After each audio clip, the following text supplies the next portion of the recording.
Все знают про Закопане, но что если взять знаменитый польский курорт, сделать его более безлюдным, спокойным, но при этом с хорошей инфраструктурой и красивейшей природой? Да, Новый Тарг именно такой, и в этом видео вы убедитесь. Я передам вам его нереальную атмосферу, покажу самые интересные места и то, как здесь живут люди. Так что готовьтесь к виртуальной уютной прогулке и приятного вам просмотра. Новый Тарг – это маленький город на юге Польши, где проживает 33 тысячи человек. С одной стороны, он окружен горами-татрами, а с другой – холмами. Само поселение было основано еще в 13 веке, а получило право города через столетия. Сейчас Новый Тарг является исторической столицей Подхалы, а также его главным промышленным и торговым центром. К слову, Подхалы – это самый южный регион Польши, который еще называют Польским Нагорьем. Начнем нашу прогулку с природного заповедника, который я просто обожаю. Борно-Червоным занимает 114 гектаров площади и является одним из старейших заповедников Польши. Хотя по нему не скажешь. Я бы сказала, что это самый эстетичный лес, в котором я когда-либо была. Он красивый сам по себе, но плюс к этому здесь проложена уютная тропа для туристов, а в сильно болотных местах есть деревянные дорожки. Да, местность здесь болотистая, и из животных тут можно встретить косулю, лиса, конюка, черного аиста, горную жабу, ужа и гадюку. Нам повезло увидеть ужа и лягушек. А еще, кстати, тут растет много дикой голубики, но непонятно, насколько она безопасна. Когда мы с Андреем в первый же день по приезду в Новый Тарг пришли к этой смотровой площадке, я поняла, что все, этот город меня покорил.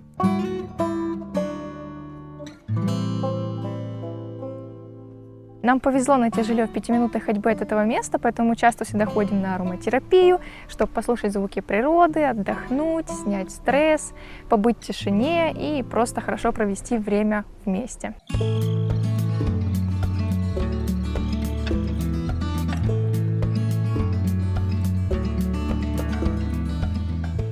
Сразу возле заповедника находится самый высоко расположенный аэропорт в Польше. Вот тут даже есть табличка, где написано, что идти в поле нельзя, здесь уже начинается территория аэропорта.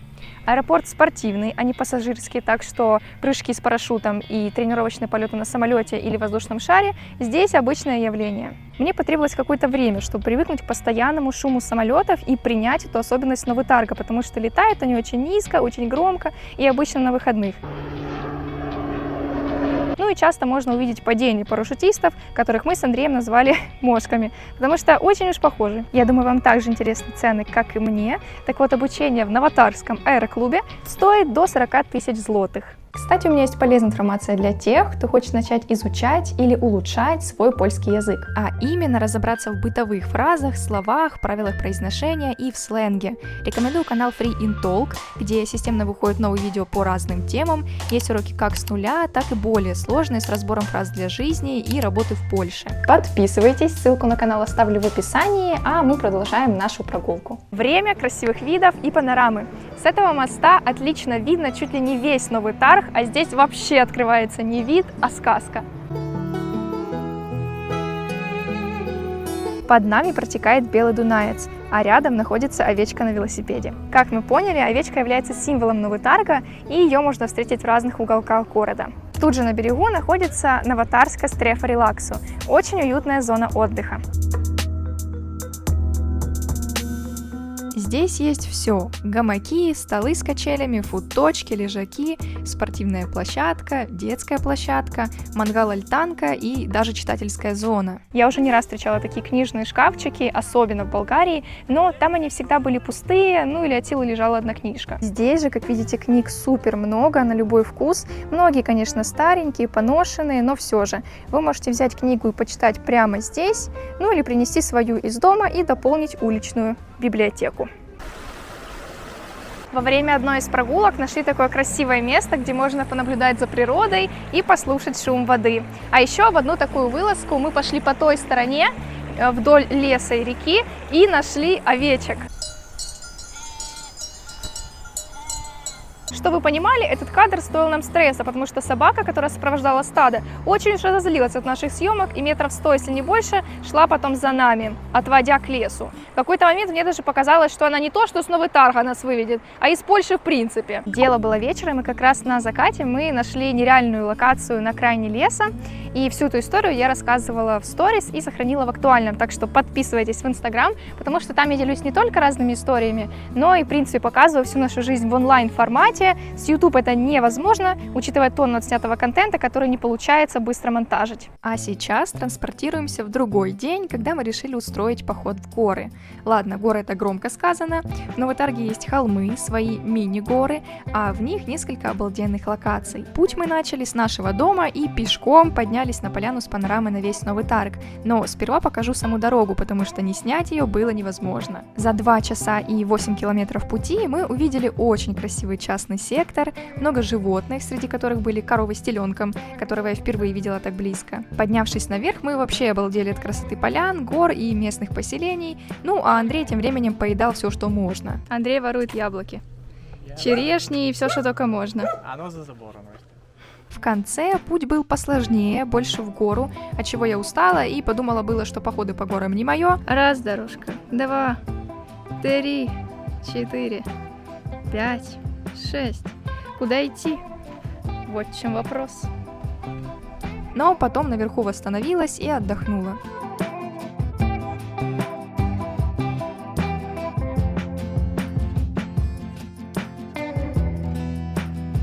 В общем, место классное, поэтому если будете в Новом Тарге, то обязательно сюда поднимитесь. Это несложно, ну да, нужно пройтись какое-то время и лучше приезжать сюда на машине. Тут есть что поесть, есть такая колыба, по сути, прям как в Карпатах называется.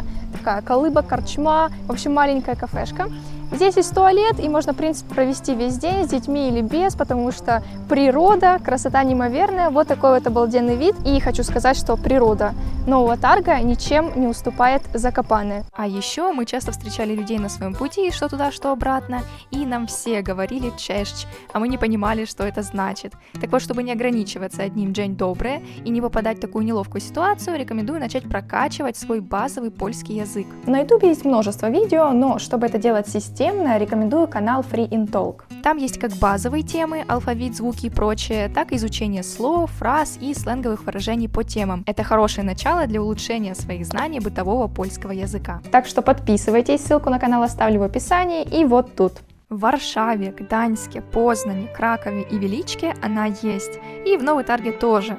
Конечно, я имею в виду площадь рынок. Рыночная площадь Новой Тарги расположена в самом его центре. Она довольно миниатюрная, но при этом ухоженная и атмосферная.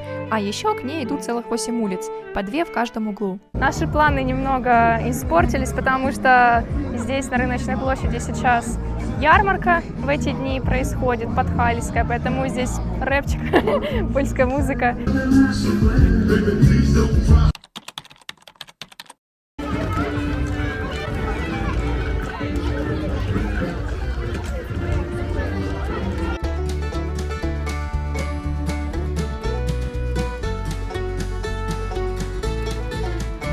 И снова овцы, хотя нет, скорее козлы.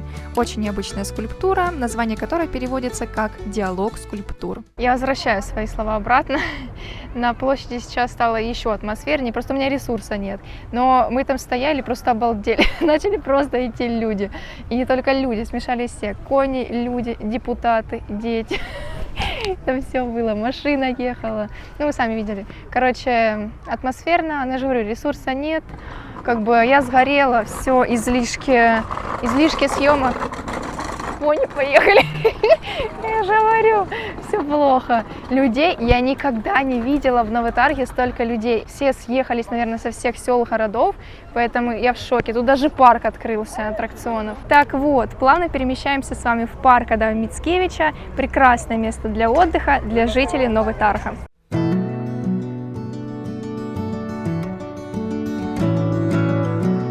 Здесь есть стадион с беговой дорожкой, открытый тренажерный зал, теннисные столы, большая детская игровая площадка и даже альтанка с Wi-Fi. Как вам такое?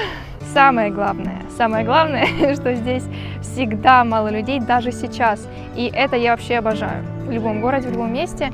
И вам может показаться, что я сильно нахваливаю Новый Тарг, и, возможно, вам тоже надоело, но, блин, да, здесь просто не за что зацепиться, нечего критиковать, потому что здесь везде красиво, ухоженно и чисто. К слову, про качество воздуха в Новой Тарге. Я поднимала эту тему в видео про переезд, но повторюсь, в 2018 и 2019 годах Новый Тарг был самым грязным городом Польши, а в 2021 во всем Европейском Союзе. Причина – уголь и низина.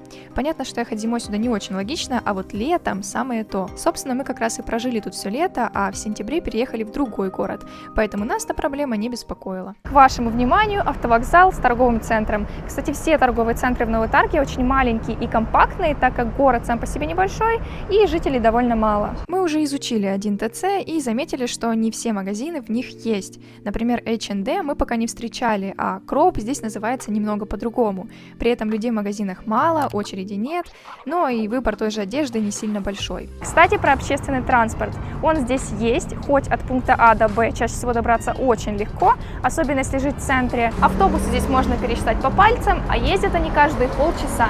Мы пока не тестили и вряд ли потребуется. Раз уж в этом видео мы показываем вам жизнь в Новой Тарге, то предлагаю заглянуть в локальный супермаркет. Райский – это семейная компания, которая начинала расширяться именно с Новой Тарга, а ее магазины находятся только в регионе Подхалы. Цены здесь вроде бы обычные, выбор продуктов большой, есть также много товаров для дома, канцелярии и так далее, а сама атмосфера магазина более уютная, чем в больших городах. Еще один парк Нового Тарга, только совсем крохотный, и называется он Велогородок.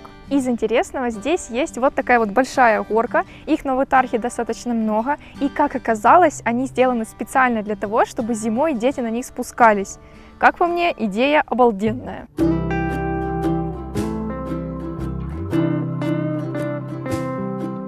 Еще одно мое любимое место – это ЖД вокзал. Любимое, потому что вокзал маленький, здесь нет шума и кучи людей. Сейчас, конечно, исключение, потому что нам всегда везет, когда мы снимаем, что-то происходит кардинально другое, а не то, что планировалось в сценарии. Ну, в общем, обычно здесь спокойно. Это самый загруженный момент, потому что здесь стоят, уже два поезда, обычно тут 1 или 0. Самолет летит, все хорошо, снимаем. Короче, в той стороне находится Закопане, куда можно добраться за 27 минут на атмосферной старенькой электричке, и мы с вами туда уже ездили, а в противоположной находится Краков и другие города. Следующее место – это костел Иоанна Павла II. Современная, нетипичная, красивая католическая церковь. Внутри костел выглядит так же красиво, как и снаружи, атмосфера очень приятная, спокойная и такая современная. Здесь даже есть большие окна, часто ли вы их встречаете в духовных местах, ну, а людей, как вы поняли, здесь обычно очень мало или нет совсем.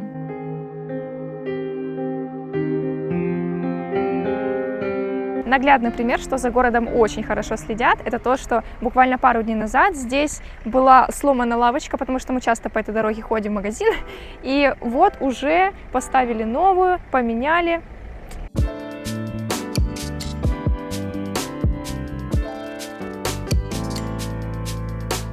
Кстати, вот эти непролазные джунгли – это наш дом. Очень уютный, между прочим. Так что, если вы не смотрели наш рум-тур, вам интересно посмотреть, как квартира выглядит внутри, можете перейти в видео с переезда.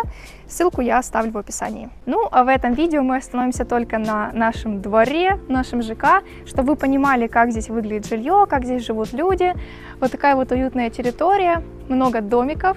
И что вы понимали, насколько здесь все близко расположено, вот там находится уже Бор. А тут мы живем.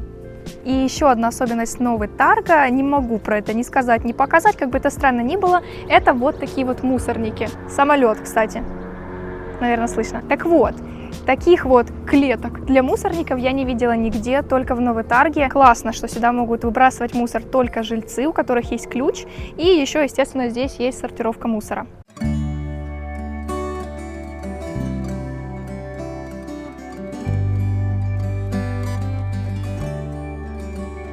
Жилые районы в Новой Тарге – это вообще отдельная любовь.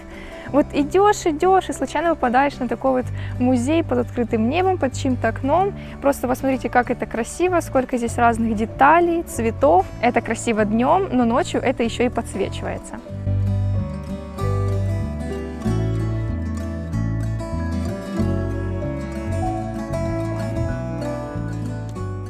А сейчас будет гастротур минутка. Вообще проблем с ресторанами и кафе в Новой Тарге нет, выбор довольно широкий, а оценки хорошие. Как я уже сказала, нам повезло с расположением жилья за счет близости природы, но кроме этого нам повезло еще с заведениями, точнее с вот этим рестораном, который находится буквально в одном доме от нас. В один из прекрасных дней мы попали под дождь и пришли погреться в это место, хотели взять чай, но суп Журик оказался примерно по той же цене, поэтому выбрали его. Было вкусно и недорого, так что ставлю этому месту 5 из 5. И да, тогда мы были единственными посетителями. Тем временем мы сделали с вами круг и вернулись к заповеднику с рекой. Здесь, кроме всего прочего, расположена ПДД-зона для детей. Отличное место, чтобы учиться ездить на велосипеде и изучать правила дорожного движения. Будь я ребенком, я бы с радостью это делала, так что да, я в восторге с этой идеей и считаю, что такие зоны должны быть в каждом городе, чтобы наглядно обучать детей всему, что связано с дорогами. Кстати, велодорожки. С ними тут все хорошо и даже лучше. Аж захотелось взять на прокат велосипед и поездить по всему городу и лесу.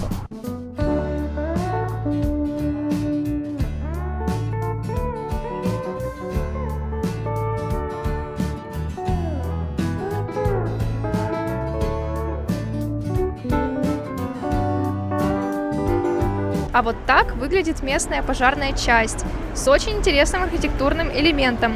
Кстати, точно такую же скульптуру я уже видела на одном здании при спуске с холма. Видимо, то была маленькая местная пожарная. Сейчас мы подошли с вами ближе к холмам, как раз-таки к тому месту, куда мы поднимались на поляну. Здесь находится такой район с частными домами, очень уютный, атмосферный, аутентичный. Интересно, что некоторые дома сделаны в таком деревянном стиле под старину, или в принципе они деревянные. Вот, так что мы здесь гуляли, посмотрели на территории разных домиков. Здесь очень уютно, красиво, и видно, что прям на каждой территории все прибрано, везде газончик, красиво прям обустроено, поэтому гулять здесь одно наслаждение. И мы, когда гуляли, как раз-таки поснимали вам разных домиков, так что наслаждайтесь уютными кадрами.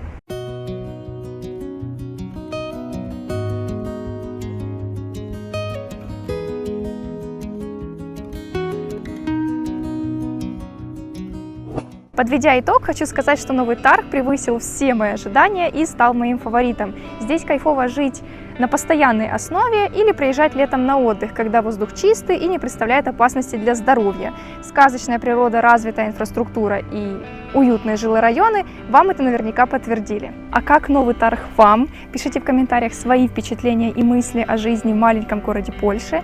Ставьте лайк, если вам понравилась наша прогулка. И увидимся с вами совсем скоро в следующем видео. Пока!